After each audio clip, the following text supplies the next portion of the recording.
Hi and welcome to Teach Start, and in today's video we're going to be looking at a topic which is very easy for me to talk about, unlike some of the controversial topics which I've kind of tried to tackle before, where there's actually some good arguments on both sides or there's some kind of route that's difficult to navigate.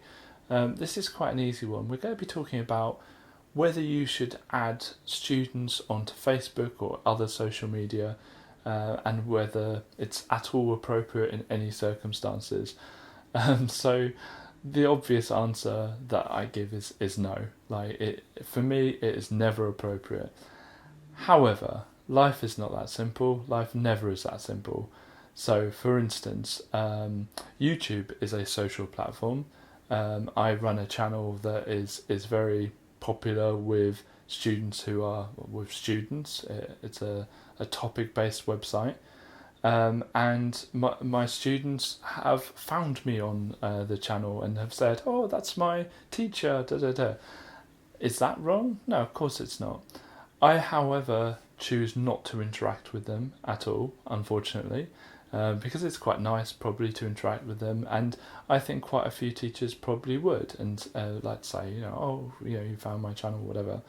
But the line for me is that unless it's done formally, either at school or through a school intranet or school email system, I am never ever going to be discussing or talking to any students I teach. And there's a kind of legal aspect to it, where you set yourself up as a teacher for all sorts of nasties, which I'm not going to go into in this video, if you are contacting students, even unintentionally, or they found you on Facebook and they've added you and you've just wanted to say something nice. And you just open yourself up to a massive can of worms if things go south. And it's very difficult to justify your actions in a positive way. And I think it is cut and dry, that you just don't. However, life always is not that simple. So, for instance, I worked with someone but their child went to the school, and so their child and them were obviously on Facebook together, which, okay, obviously, like, they live together, their child, of course, but then their friends were on Facebook as well, and their friends were their friends, and then obviously it's all in the same network. And I think that's a very weird situation, and one that I absolutely did not have any issue with that relationship there. But I think that it's kind of like separating work from social. The mother would always be friends with their child's friends. That's something that would have happened whether they were a teacher or not. But being careful about what you share on your Facebook in those situations is going to be really important. But people who I've worked with and people who I've talked to have had different opinions on this, and have said, well, no, it's fine, it shows a different side, like when you go on school trips, it shows a different side of you, etc.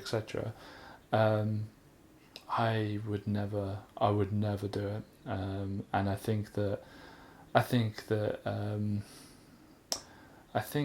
I wouldn't have a go at people who do.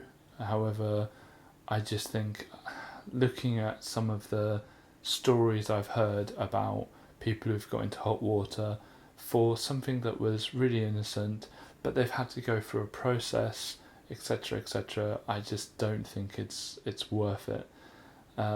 However, when the students leave school, I have absolutely no issue with that.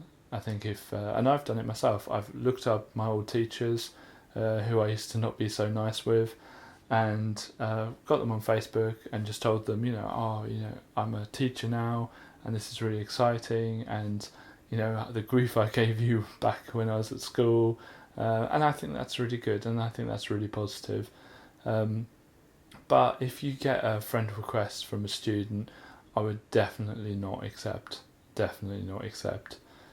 So, bit of an easier video today, and it's a bit of a negative one, maybe, I don't know. But if you disagree with me and you've got some really good arguments, please do so in the comments section below. Thank you. Thank you very much for watching this video. If you want to see more from us, please click subscribe. We release videos every single weekday at 5 o'clock in the evening. Thank you.